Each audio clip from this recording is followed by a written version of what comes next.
పత్రికా మిత్రులందరికీ నమస్కారం. జూబ్లీహిల్స్ ఉప ఎన్నిక ఫలితాలు అధికారికంగా దాదాపుగా రావాల్సి ఉన్నా మరి అనధికారికంగా మీడియా ద్వారా చూస్తే ఇప్పటికే ఫలితం వచ్చినట్టుగానే కనబడుతూ ఉంది. సరే, మా నాయకుడు పెద్దలు కేసీఆర్ గారు మాకు ఈరోజు కాదు 25 ఏళ్ళుగా చెప్తున్న మాట ఒకటే: ఎన్నికల్లో జయాపజయాలు, గెలుపు ఓటములు అత్యంత సహజం. కాబట్టి గెలిచినప్పుడు పొంగిపోవద్దు, ఓడినప్పుడు కుంగిపోవద్దు అనే మాట కేసీఆర్ గారు మాకు ఈరోజు కాదు 25 ఏళ్ళుగా చెప్తానే ఉన్నారు. ఈరోజు కూడా సహజంగానే ఫలితాలు మమ్మల్ని కొంత నిరుత్సాహపరిచిన మాట వాస్తవం, దానిలో ఏమీ అనుమానం లేదు. అయినప్పటికీ దీనికి కుంగిపోయేది లేదు, బాధపడేది లేదు. బాధపడిపోయి మరి మా పాత్ర, ప్రతిపక్షంగా మా పాత్ర పోషించకుండా ఊరుకునేది లేదు. ముందుగా హృదయపూర్వకంగా జూబ్లీహిల్స్ నియోజకవర్గంలో జరిగిన ఉప ఎన్నికల్లో గత 45-50 రోజులుగా నిర్విరామంగా కష్టపడ్డ మా తమ్ముళ్ళు, మా చెల్లెళ్ళు, మా గులాబీ దండు కేసీఆర్ గారి బృందానికి శిరస్సు వంచి హృదయపూర్వకంగా నేను ధన్యవాదాలు తెలియజేస్తున్నా. వారికి వినమ్రంగా మనస్ఫూర్తిగా కృతజ్ఞతలు తెలియజేస్తా ఉన్నాను. ఎన్నో కష్ట నష్టాల కోర్చి ఒకరిద్దరు కాదు, నిజంగా చెప్పాలంటే కొంతమంది తమ తమ వ్యక్తిగతమైన సమస్యలు ఉన్నా కూడా వాటన్నిటినీ పక్కన పెట్టి నిర్విరామంగా పనిచేసినారు. వారందరికీ పేరు పేరున హృదయపూర్వకంగా వినమ్రంగా నమస్సులు, వినమ్రంగా ధన్యవాదాలు. దాదాపు ప్రతి బూత్లో 407 బూత్లు ఉంటే ప్రతి బూత్లో మా జూబ్లీహిల్స్ స్థానిక నాయకత్వం చాలా అద్భుతంగా కష్టపడ్డారు. వారికి కూడా హృదయపూర్వకంగా నా ధన్యవాదాలు, హృదయపూర్వకంగా వారికి కూడా నమస్కారాలు. శ్రీమతి మాగంటి సునీత గోపీనాథ్ గారు అభ్యర్థి కొత్తదైనప్పటికీ, వారికి ఇదివరకు రాజకీయ అనుభవం లేకపోయినప్పటికీ వారు కూడా నిజంగా చాలా కష్టపడ్డారు. చాలా పెద్ద ఎత్తున వారు కూడా మరి పోరాటం కూడా చేసినారు. చివరి రోజు మరి ఏ రకంగా వారు పోరాడినారో మీరు అందరూ కూడా చూశారు. వారికి కూడా నా అభినందనలు. ఎందుకంటే కొత్త అభ్యర్థి అయినప్పటికీ, ఎక్కడా కూడా ప్రత్యర్థి, ముఖ్యంగా అధికార పార్టీ అయినప్పటికీ, అధికార యంత్రాంగం మొత్తం ఉన్నప్పటికీ వారు కూడా మొక్కవోని ధైర్యంతో కొట్లాడినారు. సునీత గోపీనాథ్ గారికి మనస్ఫూర్తిగా నా అభినందనలు. అట్లాగే బీఆర్ఎస్ పార్టీకి మరి ఓటేసిన జూబ్లీహిల్స్ ప్రజలకి మరి చివరి ఓటింగ్ శాతం ఇంకెంత తెలియదు, బట్ చాలా గణనీయంగా గౌరవప్రదంగా మా పార్టీకి కూడా ఓట్లు వచ్చినాయి. మరి మాకు ఓటేసిన జూబ్లీహిల్స్ ప్రజలందరికీ కూడా పేరు పేరున వారికి కూడా కృతజ్ఞతలు. సరే, సహజంగానే ఒక రాజకీయ పార్టీగా ఎన్నికల్లో దిగినప్పుడు గెలుస్తామనుకొని దిగుతాం, గెలుస్తామనుకొని కొట్లాడతాం, గెలవాలని కొట్లాడతాం. అట్లనే కొట్లాడినాం. గత 2 ఏళ్లుగా బీఆర్ఎస్ పార్టీ ప్రధాన ప్రతిపక్ష పార్టీగా తన పాత్రను అద్భుతంగా పోషించింది. ప్రజా సమస్యలను మరి కేంద్రంగా చేసుకొని ప్రజల వాదనను, ప్రజల వేదనను ఇవాళ ప్రభుత్వం ముందు పెట్టడంలో, అది శాసనసభలో అయితేనేమి, ప్రజాక్షేత్రంలో అయితేనేమి, సోషల్ మీడియాలో అయితేనేమి చాలా బలంగా బీఆర్ఎస్ పనిచేస్తున్నది. మా పని ఇట్లాగే భవిష్యత్తులో కూడా కొనసాగుతూనే ఉంటుంది. ఎందుకంటే ఈ ఉప ఎన్నికల్లో కూడా మేము నిజాయితీగా కొట్లాడినాం. ప్రజా సమస్యలనే కేంద్ర బిందువుగా చేసుకొని, ప్రజలనే ఎజెండాగా చేసుకొని ఎన్నికల్లో డెఫినెట్గా చిత్తశుద్ధితో, నిజాయితీగా మేము కొట్లాడినాం. మీకు తెలుసు ఎట్లా ఎన్నికలు జరిగినాయి కూడా అందరు చూసినారు, నేను చెప్పక్కర్లేదు ప్రత్యేకంగా. మరి మొత్తం ఎన్నిక ప్రచారం ముగిసేదాకా ఎట్లా జరిగింది, ప్రతి సర్వేలో కూడా బీఆర్ఎస్ గెలుస్తుందని ఎట్లా చెప్పింది, ఆ తర్వాత ఆఖరి 3 రోజులు ఏం జరిగింది, ఇదంతా ప్రజలు చూసినారు. నేను అందులోకి పోను, అవి చెప్పను. కానీ ఒకటి మాత్రం వాస్తవం, ఈ ఎన్నిక డెఫినెట్గా మరి మాకు కొత్త ఉత్సాహాన్ని ఇచ్చింది, కొత్త బలాన్ని ఇచ్చింది. ఎందుకంటే మరి స్పష్టంగా ప్రజలకు తీర్పు ఇచ్చారు. ఈ రాష్ట్రంలో ప్రత్యామ్నాయం కేవలం బీఆర్ఎస్ మాత్రమే. ఇంకా అది అందులో అనుమానమే లేకుండా ఖచ్చితంగా ఈ ప్రభుత్వం ఏదైతే పనిచేస్తుందో వారికి ప్రత్యామ్నాయంగా పోరాడుతున్న ఒకే ఒక్క పార్టీ బీఆర్ఎస్ అనే మాట స్పష్టంగా ప్రజలు చెప్పారు. డెఫినెట్గా దాన్ని కూడా మేము మాకు ఒక సానుకూల అంశంగానే తీసుకుంటా ఉన్నాం. సరే, ఇక ఈ ఎన్నికల్లో ఏ రకంగా అధికార యంత్రాంగం మోహరించింది, ఏ రకంగా వారు పనిచేశారు, ఇవన్నీ కూడా మీ కళ్ళ ముందున్నాయి. నేను వాటి విషయంలోకి ఎక్కువగా పోను. 2014 నుంచి 2023 మధ్యన కూడా చాలా ఉప ఎన్నికలు మన రాష్ట్రంలో జరిగినాయి. దాదాపు 7 ఉప ఎన్నికలు జరిగినాయి. ఈ 7 ఉప ఎన్నికలు పాలేరు కానీ, నారాయణ ఖేడ్ కానీ, హుజూర్ నగర్ కానీ, దుబ్బాక కానీ, నాగార్జున సాగర్ కానీ, హుజూరాబాద్ కానీ, మునుగోడు కానీ, ఈ అన్ని ఉప ఎన్నికల్లో మీరు ఆ రోజు కనుక గమనించినట్టయితే అప్పటి ప్రతిపక్ష పార్టీ కాంగ్రెస్ పార్టీ, ప్రధాన ప్రతిపక్ష పార్టీ, ఒక్క ఉప ఎన్నికల్లో కూడా గెలవలేదు. 7 ఉప ఎన్నికల్లో మేము దాదాపు అన్ని గెలిచాం, దాదాపు 5 గెలిచాం, ఒక 2 ఓడిపోయాం అంతే తప్ప మరి ప్రతిపక్షంలో ఉన్న కాంగ్రెస్ పార్టీ ఆనాడు ఒక్క ఉప ఎన్నికల్లో గెలవకపోయినా చివరికి మళ్ళీ 2023 సార్వత్రిక ఎన్నికల్లో వారు విజయం సాధించారు, గవర్నమెంట్ కూడా ఫామ్ చేశారు. అట్లాగే మధ్యలో జిహెచ్ఎంసీ ఎన్నికలు వస్తే కూడా, గ్రేటర్ హైదరాబాద్ కార్పొరేషన్ ఎన్నికల్లో కూడా మరి ప్రతిపక్షంలో ఉన్న కాంగ్రెస్ పార్టీకి ఆనాడు కేవలం 1-2 కార్పొరేటర్ సీట్లు వచ్చిన విషయం కూడా ఒక్కసారి గమనంలోకి తీసుకోవాలని చెప్పి కూడా నేను కోరుతా ఉన్నాను. అట్లాగే ఈ ఎన్నికల్లో ముఖ్యంగా ప్రజల తరపున వాదన బలంగా వినిపించగలిగాం. ఎన్నికల ఎజెండాను ఖచ్చితంగా నిర్దిష్టంగా బలంగా ప్రతిపక్షంగా మేమే సెట్ చేయగలిగాం. ప్రజా సమస్యలను ప్రధానంగా 6 గ్యారంటీల అమలులో ప్రభుత్వ వైఫల్యాన్ని బలంగా ప్రజల్లోకి తీసుకొని పోయాం. 6 గ్యారంటీల విషయంలో ప్రభుత్వం చేసిన మోసాన్ని తీసుకొని పోయాం. హామీల ఎగవేతను బాకీ కార్డుల రూపంలో ప్రధాన చర్చగా చేయగలిగాము. ఇది బీఆర్ఎస్ సాధించిన విజయంగా మేము భావిస్తూ ఉన్నాం. అట్లాగే మేము అనవసరపు అంశాల జోలికి పోలేదు. కులము, మతము వీటి పేరు మీద డైవర్షన్ రాజకీయాలు చేయలేదు. బూతులు అస్సలు మాట్లాడలేదు. ఆఖరికి ప్రభుత్వంలో ఉన్నవాళ్ళు ఫ్రస్ట్రేట్ అయిపోయి బూతులు మాట్లాడినా మేము మాత్రం బూతులు మాట్లాడలేదు. కేవలం ప్రజా సమస్యల గురించే మాట్లాడాం. చాలా హుందాగా ఈ ఎన్నికల్లో కొట్లాడినామని చెప్పి నేను అనుకుంటా ఉన్నాను. అట్లాగే జనాలకు అవసరమైన పాయింట్లు, ప్రజలకు అవసరమైన పాయింట్లను మాత్రమే చర్చకు పెట్టాం. కాంగ్రెస్, బీజేపీ ఎన్ని రకాలుగా మమ్మల్ని కవ్వించే ప్రయత్నం చేసినా సంయమనం కూడా పాటించాం. అట్లాగే మేమేం చేశాము, ఎందుకంటే ఒక 10 ఏళ్ళు ప్రభుత్వాన్ని నడిపిన ఒక జవాబుదారీ పార్టీగా, ఒక బాధ్యత గల ప్రతిపక్షంగా 10 ఏళ్ళు మీరు ఏం చేశారు జూబ్లీహిల్స్ కంటే 5,328 కోట్లతో అభివృద్ధి సంక్షేమ కార్యక్రమాలు చేశామని చెప్పి లెక్కల హితంగా, లెక్కల సహితంగా మరి ప్రజల ముందు పెట్టాము. చాలా పారదర్శకంగా పనిచేశామని చెప్పి ఎన్నికలు కూడా పోయినాం. అట్లాగే కాంగ్రెస్ ఎగ్గొట్టిన వాటిని కూడా లెక్కలతో సహా ఇంటింటికి తీసుకొని పోయాం బాకీ కార్డుల ద్వారా. అట్లాగే ప్రజా సమస్యలు, బస్సు ఛార్జీల పెంపు మీద నిరసన చెప్పాము. బస్తీ దవాఖానాలు విజిట్ చేసి ప్రభుత్వ యంత్రాంగంలో చలనం తీసుకొచ్చాము. హైడ్రా విధ్వంసం మీద, ప్రభుత్వంలో ఉన్న పెద్దల ద్వంద్వ ప్రమాణాల మీద, డబుల్ స్టాండర్డ్స్ మీద కూడా ప్రభుత్వాన్ని ఎండగట్టగలిగాం. ఆటో అన్నల సమస్యలను కూడా ప్రభుత్వం దృష్టికి తీసుకురాగలిగినాం. వాళ్ళ తరపున కూడా గట్టిగా మాట్లాడినాం. హైదరాబాద్లో రోడ్ల దుస్థితి విషయంలో కూడా ప్రభుత్వాన్ని కదిలింపజేయగలిగినాం. శాంతి భద్రతల విషయంలో కూడా మా నిరసన గట్టిగా చెప్పాం. ఈ రకంగా ప్రజా సమస్యలనే కేంద్ర బిందువుగా మా పార్టీ ఎన్నికల ప్రచారాన్ని చాలా హుందాగా నిర్వహించింది. తద్వారా ప్రభుత్వం కూడా మాట్లాడక తప్పని అనివార్యత కల్పించాం. చివరికి 2 ఏళ్లలో ఒక్కసారి కూడా మరి సమీక్ష చేయని ముఖ్యమంత్రి గారు ఆఖరి ఎలక్షన్ ముందు రోజు 6 గ్యారంటీల మీద సమీక్ష చేయక తప్పని పరిస్థితి కూడా వచ్చింది అంటే ముమ్మాటికి అది బీఆర్ఎస్ విజయమే. అట్లాగే 2 ఏళ్లుగా మైనారిటీకి మంత్రివర్గంలో స్థానం లేదు. బీఆర్ఎస్ ఏదైతే మరి మంత్రివర్గంలో ఇట్లా మైనారిటీలకు స్థానం లేదు, ఒక ఎంపీ లేరు, ఎమ్మెల్యే లేరు, ఎమ్మెల్సీ లేరు అని గట్టిగా మాట్లాడితే చివరికి అనివార్యంగా అజారుద్దీన్ గారికి మంత్రి పదవి ఇయ్యక తప్పని అనివార్యత కల్పించింది కూడా ఖచ్చితంగా మా యొక్క ఎన్నికల ప్రచార సరళి. తప్పకుండా ప్రధాన ప్రతిపక్షంగా మరి మా బాధ్యత మేము నిర్వర్తించినాం. సరే, సహజంగానే ఒకటి మాత్రం ఉంది, గెలుపు ఓటములు పెద్దలు కేసీఆర్ గారు ఎప్పుడు చెప్తుంటారు, గెలవాల్సింది పార్టీలు కాదు, గెలవాల్సింది ప్రజలు అని. మేము కూడా మనస్ఫూర్తి కోరుకునేది ప్రజాస్వామ్యంలో చర్చ జరగాల్సిందే, మీడియాలో జరగాల్సిందే, బయట జరగాల్సిందే, తప్పకుండా ప్రజల్లో కూడా జరగాల్సిందే. ఈ ఎన్నిక ఎట్లా జరిగింది అనే విషయంలో కూడా చర్చ జరగాలి. ఎందుకంటే ఈరోజు కాదు, మేము 4 రోజుల ముందే చెప్పాం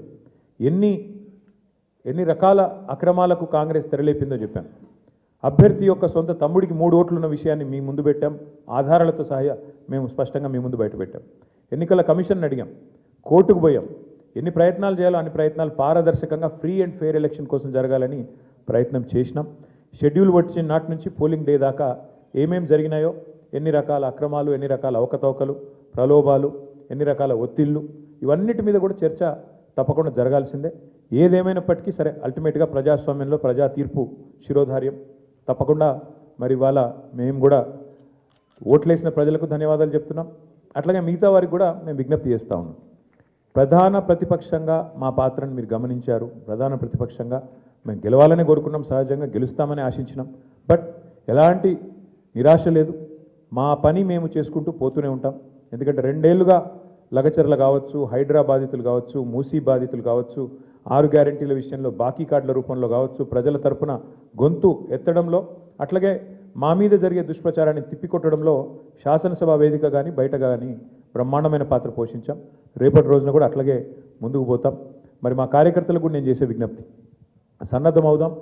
అన్ని రకాలుగా ప్రజాక్షేత్రంలో మనం ఈ ప్రభుత్వాన్ని నిలదీయడంలో సఫలమైనాం. ముఖ్యంగా మా సోషల్ మీడియాలో పనిచేసే మా తమ్ముళ్ళు చెల్లెళ్ళకు కూడా నేను హృదయపూర్వకంగా అభినందనలు చెప్తా ఉన్నాను. సోషల్ మీడియాలో మీరు చేస్తున్న పని, మీకు ఎవరికి నేనేమి పార్టీ తరపున జీతం ఇవ్వడం లేదు, మీకు ఎవరికి నేను ఇచ్చేదేమీ లేదు.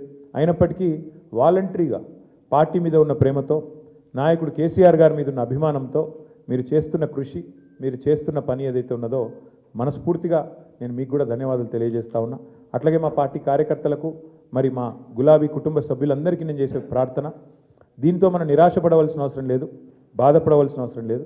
తప్పకుండా ముందుకు పోదాం. అట్లా అనుకుంటే ఇవాళ జాతీయ స్థాయిలో కూడా మీరు చూసినట్టయితే మరి కాంగ్రెస్ పార్టీ బీహార్లో తన ఉనికిని కోల్పోయే పరిస్థితి ఉన్నది. కాబట్టి ఇవన్నీ సహజం, గెలుపులు ఓటములు సహజం. దీన్ని ఏదో పెద్ద సెట్ బ్యాక్ లాగా చూసుకోవాల్సిన అవసరం లేదు. తప్పకుండా మరింత బలంగా వద్దాం, ముందుకొద్దాం. ఒక రబ్బర్ బంతిని గోడకేసి కొడితే ఎట్లయితే తిరిగి బలంగా వెనకకొస్తుందో అట్లా మనం కూడా తప్పకుండా తిరిగి వెనక్కొద్దాం.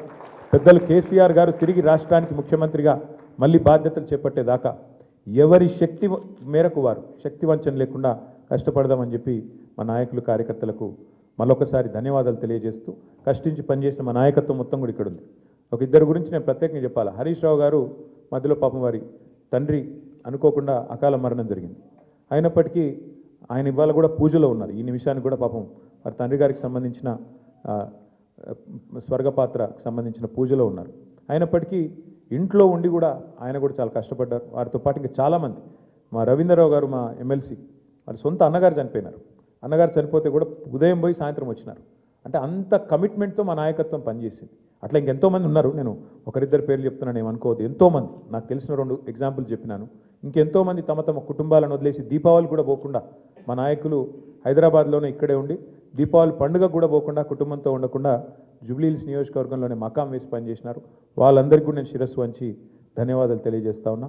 సరే, దీన్ని ఒక చిన్న సెట్ బ్యాక్గా చూస్తాం తప్ప ఇంకోటి కానీ కాదని మళ్ళొకసారి తెలియజేస్తూ, పత్రికా మిత్రులు కూడా అందరు సహకరించారు, మా ఇంటర్వ్యూలు తీసుకున్నారు, ప్రజల వాణిని కూడా వినిపించారు. మీకు కూడా ప్రత్యేకంగా మీడియా కూడా ధన్యవాదాలు తెలియజేస్తూ అందరికీ నమస్కారం. Thank you. మనం అడగదలుచుకుంటే అడగవచ్చు, లేదంటే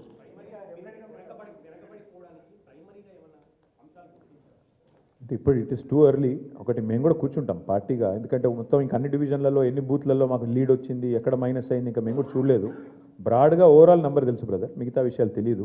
కూర్చుందాం, రేపు ఎల్లుండి సావధానంగా కూర్చుంటాం. మా నాయకత్వం మొత్తం పనిచేసింది. సీనియర్లు మంత్రులుగా పనిచేసిన వాళ్ళు కూడా 10 బూత్లకు ఒకరు ఇన్ఛార్జ్గా తీసుకున్నారు. ఇప్పుడే ప్రశాంత్ రెడ్డి గారు చెప్తున్నారు నాకు, అన్న మా షేక్పేట్లో మా 10 బూత్లలో నా దగ్గర మాత్రం 1100 మెజారిటీ వచ్చిందని చెప్పి ఇప్పుడే ప్రశాంత్ రెడ్డి గారు చెప్తున్నారు.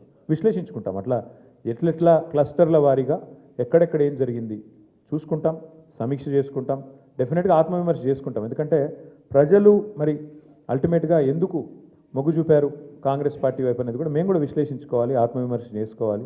తప్పకుండా ఏదైతే ఉందో మా పోరాటం మాత్రం కొనసాగుతుంది. ప్రజా సమస్యల మీద, ప్రభుత్వం మీద, ప్రజలకిచ్చిన హామీలు నెరవేర్చే అంశంలో మాత్రం డెఫినెట్గా మా పోరాటం కొనసాగుతుంది. మిగతా అన్ని విషయాలు చర్చించడానికి బోలెడ్ టైం ఉంది. తప్పకుండా అన్ని కూడా ఆలోచించి నిర్ణయం తీసుకుంటాం. అది హైదరాబాద్లో మొదటి నుంచి ఉంది బ్రదర్ అది. కాకపోతే ఒక్కటి మాత్రం మా వాళ్ళ నాయకులందరూ చెప్తుంది ఏంటంటే, దాదాపుగా మనం ఇప్పుడు 48.4% మీద ఓటింగ్ అయిందని చెప్తున్నారు. కానీ వాస్తవంగా చూస్తే 70% ఓటింగ్గా చూసుకోవాలి. ఎందుకంటే అంటే చాలా ఓట్లు షిఫ్ట్ అయిన ఓట్లు ఉన్నాయి, కొన్ని అసలు ఓటర్లు పేరుకు లిస్టులో ఉన్నా అక్కడ ఓటర్లు లేరు. కాబట్టి ఒక రకంగా చెప్పాలంటే 65-70% ఓటింగ్ అయినట్టు అనుకోవాలి మనం. కాబట్టి ఓటింగ్ నార్మల్ కంటే పెరిగింది, కానీ ఇంకా పెరిగింటే బాగుండేది అనే భావన ఉంది. ముఖ్యంగా కాలనీల్లో కొంత పెరిగింటే బాగుండేది, జరగలేదు. దానికి కారణాలు పలు రకాలుగా ఉన్నాయి. బట్ చూడాలి, భవిష్యత్తులో అన్న మారుతుందేమో చూడాలి.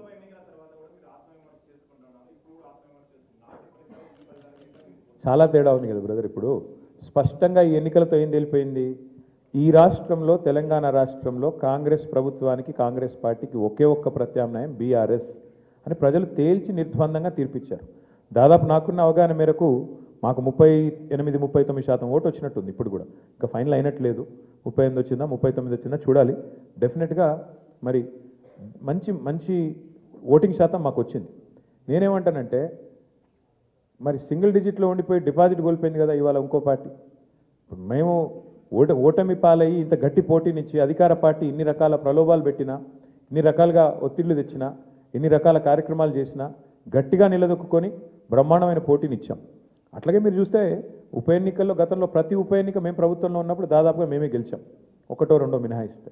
కాబట్టి ఇవన్నీ కూడా జరిగే వ్యవహారాలు. దీన్ని అంత ఇది చేయాల్సిన అవసరం లేదు. పార్లమెంట్ తర్వాత సమీక్ష చేసుకున్నాం. పార్లమెంట్ తర్వాత ఒక్కొక్క నియోజకవర్గం సమీక్ష చేసినాం ఏం జరిగింది అని. పార్లమెంట్ ఒక అసాధారణమైన పరిస్థితిలో జరిగింది. అప్పటికిప్పటికి వచ్చిన తేడా మీరు చూస్తే బీఆర్ఎస్ఏ ప్రత్యామ్నాయం, బీఆర్ఎస్ఏ ప్రధాన ప్రతిపక్షం అని ప్రజలు ఈ జూబ్లీహిల్స్ ఉప ఎన్నికతో స్పష్టమైన తీర్పిచ్చారు. సరే, సహజంగా గెలుస్తామని ఆశించాం, కొంత నిరుత్సాహపడతాం డెఫినెట్గా ఓటమి పాలైనప్పుడు, కానీ నిరాశ లేదు. అది నేను చెప్పేది. బ్రదర్, మేము ఎన్నికల కమిషన్ దగ్గర పోయాము, స్పష్టంగా వారి ముందు ఆధారాలతో సహా పెట్టాము. డబుల్ ఓట్లు ఎన్ని ఉన్నాయి, ఎంతమందికి ఎన్నెన్ని ఓట్లు ఉన్నాయి, చివరికి అభ్యర్థి కాంగ్రెస్ అభ్యర్థి యొక్క సొంత తమ్ముడు ఆయనకే 3 ఓట్లు ఉన్నాయన్నది కూడా ఆధారాలతో సహా ఇచ్చాం. ఇక మీరు అడగాల్సింది ప్రశ్న ఎలక్షన్ కమిషన్ మమ్మల్ని కాదు. ఎందుకంటే వాళ్ళు చేయాల్సిన పని వాళ్ళు చేయకపోతే మీరు మమ్మల్ని అడిగితే మేము ప్రధాన ప్రతిపక్షంగా పోటీ చేశాం, వ్యవస్థలో ఉన్న లోపాలు ఎత్తి చూపాం, జరుగుతున్న అన్యాయాల అరాచకాలు మా అభ్యర్థి, చివరికి దొంగ ఓట్లు వేస్తున్నారని మా అభ్యర్థి పోలింగ్ రోజు కూడా పోరాడు. మీరు చూశారు మీ కళ్ళ ముందు మొత్తం కాంగ్రెస్ వాళ్ళు గుంపులుగా వేల మంది ఒక దగ్గర చేరి దొంగ ఓట్లు వేస్తుంటే మా అభ్యర్థి పట్టించారు. మరి పోలీసు వాళ్ళు ఏం చేస్తున్నారు, ఎలక్షన్ కమిషన్ ఏం చేస్తున్నది, ఇవన్నీగా అందుకే అంటున్నా చర్చ జరగాల్సిందే. ఏ రకంగా అధికార యంత్రాంగం పనిచేసింది, ఏ రకంగా ఎలక్షన్ కమిషన్ పనిచేసింది, ఇవన్నీ మీ ముందున్నాయి. సరే, ఇప్పుడు నేను ఓటమికి నేను సాకులు వెతకట్లేదు, నేను వాస్తవాలు మీ ముందు పెడుతున్నాను. ఎలక్షన్ ముందు పెట్టాను, ఎలక్షన్ తర్వాత చెప్తున్నాను. ఏదేమైనప్పటికీ మేము మాత్రం డెఫినెట్గా ప్రజల్లో ఉంటాము, ప్రజలతోనే ఉంటాము. ప్రజాక్షేత్రంలో ప్రజల సమస్యలే ప్రధాన ఇతివృత్తంగా ముందుకు పోతాం, ప్రజల కోసం పోరాడుతూనే ఉంటాం, ముందుకు పోతూనే ఉంటాం. Thank you. మరి ఇప్పుడు అల్టిమేట్గా ఎలక్షన్ ఫలితం వచ్చిన తర్వాత ఏం జరగబోతుంది, రేపు ఏమేం జరగబోతుంది, ఇంకా 3 ఏళ్ళు ప్రభుత్వం ఉంటుంది అంటున్నారు. సో మరి ఆ 3 ఏళ్ళు ఏం జరగబోతుంది చూద్దాం. ఎందుకంటే అల్టిమేట్గా ఈ ప్రభుత్వం తన వైఖరి ఏమైనా మార్చుకుంటుందా, మార్చుకోదా, మళ్ళీ శని ఆదివారాలు పేదల కొంపలు కూలగొట్టే పని చేస్తూనే ఉంటుందా చూస్తాం. మేము చూస్తాం, మీరు చూస్తారు. ప్రధాన ప్రతిపక్షంగా మా పాత్ర మాత్రం మేము బలంగా పోషిస్తాం. ప్రజల్లో మాత్రం ఎక్కడా తగ్గకుండా ప్రజల తరపున మాట్లాడుతూనే ఉంటాం. ఈ విషయంలో మమ్మల్ని ఏ రకమైన వారు ప్రయత్నాలు చేసినా మా గొంతు మాత్రం నొక్కలేరు, ఇది మాత్రం పక్క. ఇప్పుడు మీరు చూస్తే పశ్చిమ బెంగాల్లో బీజేపీ నుంచి పోయి ఒక ఆయన ఎమ్మెల్యే గారు ముకుల్ రాయ్ అని తృణమూల్ కాంగ్రెస్లో చేరారు. హైకోర్టే కొట్టేసింది, ఆయన డిస్క్వాలిఫై చేసింది. మరి పశ్చిమ బెంగాల్లో జరిగింది, ఇక్కడ కూడా జరుగుతుందని మేము కూడా ఆశిస్తున్నాం. ఎందుకంటే న్యాయమే కదా. యాంటీ డిఫెక్షన్లా దేశమంతా ఒకటే ఉంది, బెంగాల్కు వేరే లేదు, తెలంగాణకు ఇంకోటి లేదు. కాబట్టి మేము కూడా ఆశిస్తుంది ఏంటంటే ఇక్కడ కూడా 10 ఉప ఎన్నికలు జరుగుతాయని ఆశిస్తున్నాము. అయితే ఇక్కడ గమ్మత్ ఏంటంటే ఒక్క ఉప ఎన్నికకే మరి ఇంత అపసోపాలు పడ్డారు కాంగ్రెస్ వాళ్ళు. మరి 10 ఉప ఎన్నికలు వస్తే వాళ్ళకి ముచ్చెమటలు బట్టి మరి రాహుల్ గాంధీని, ఇంకా ఇందిరాగాంధీని, ఇంకా సోనియా గాంధీని అందరినీ దించుతారేమో చూడాలి. కాబట్టి మేమైతే ధైర్యంగా లోకల్ బాడీ ఎలక్షన్ వచ్చినా ఉప ఎన్నిక వచ్చినా అన్నీ ఎదుర్కొంటాం. మాకు కొత్త ఏం కాదు, ఇది 2001 నుంచి కొట్లాడుతూనే ఉన్నాం, భవిష్యత్తులో కూడా కొట్లాడతాం. మాకు ఎన్నికలేం కొట్లాడడం కొత్త కాదు, గెలుపులు ఓటములు అన్నీ చూసాం మేము. ఆ స్థితప్రజ్ఞత మాకుంది. మరి కాంగ్రెస్ వాళ్ళు ఒక్క దెబ్బకే ఒక్క ఉప ఎన్నికకే ముఖ్యమంత్రి కాలికి బల్బం కట్టుకొని వెంకటగిరి బస్తీలలో కూడా తిరిగిండు. మరి 10 ఉప ఎన్నికలు వస్తే మరి ఏం చేస్తారో చూడాలి. Thank you. అవును, ఎవరన్నారు? నీకు పేపర్ లీక్ అయిందా? నేనేమంటా, వస్తే కొట్లాడతాం, ఏమున్నది బ్రదర్ అలా. ఇప్పుడు అల్టిమేట్గా కంటోన్మెంట్ ఉప ఎన్నిక ఒక అసాధారణమైన పరిస్థితిలో జరిగింది. అందులో మాకు 3వ స్థానం వచ్చింది. ఈరోజు మరి ఈ ఎన్నికల్లో మేము గౌరవప్రదంగా మాకు దాదాపు 38-39% ఓటింగ్ వచ్చింది. 38-39% ఓటింగ్ అంటే కూడా తక్కువేం కాదు ప్రతిపక్షంలో. సరే, సహజంగా పోటీ చేసినప్పుడు గెలుస్తామని కొట్లాడతాం, గెలవమని ఎందుకు అనుకుంటాం? సరే, జరిగింది ఏందో మీరు చూసిండ్రు కదా, ఇప్పుడు మీ మీడియాలోనే చూపెట్టారు, నేను చెప్పుడు కాదు కదా. ఎన్నికల రోజు ఎట్లా విచ్చలవిడిగా ఏమేం చేసిరో మీరు చూసిండ్రు, ఎన్నికల కమిషన్ ఎంత అట్రఫ్లాప్ అయిందో మీరు చూసిండ్రు, ప్రజాస్వామ్యాన్ని ఎట్లా అడ్డంగా తుంగలో దొక్కిరో మీరు చూసిండ్రు. కానీ ఇవేవి మా ఓటమి కారణమని నేను చెప్తలేను, ఇవన్నీ జరిగినాయని చెప్తున్నాను అంతే. ప్లస్ ఒక్కొక్కరికి ఎన్నెన్ని ఓట్లు రాయించిండ్రు అది కూడా చూసిండ్రు. కాబట్టి ఇన్ని ఉన్నాయి కాబట్టి నేనేమంటున్నా అంటే దీని మీద చర్చ జరగాలి, భవిష్యత్తులోనే చర్చ జరగాలి. ఏదేమైనప్పటికీ we are thankful to the people of Jubilee Hills. We are certainly thankful to the people of Telangana for continuing to affirm their faith in the leadership of KCR Garu. We will fight on public issues, we will fight on all people's issues till such time as KCR Garu once again leads the state of Telangana, and we will continue to do our job as the principal opposition. Thank you. Congress మీకు కనబడతానే ఉంది కదా brother. Last 2 days వచ్చి last 3 days వచ్చి హడావుడి చేసి ఎవరికి సహకరించడం మీకు కనబడతానే ఉంది. ఆర్ఎస్ బ్రదర్స్ బాగానే వర్కౌట్ అయినట్టుంది. ఆర్ఎస్ బ్రదర్స్ యొక్క మంచి సహకార మిత్రమండలి ఏదైతున్నదో బాగానే వర్కౌట్ అయినట్టుంది. మరి చూడాలి. మిగతా విషయాలన్నీ మీరు విశ్లేషించండి. ఇక మీరు ఉన్నారు కదా, మరి రేపు ఎల్లుండి మీరేం రాస్తారు అన్నీ మేమే చెప్తే. Thank you.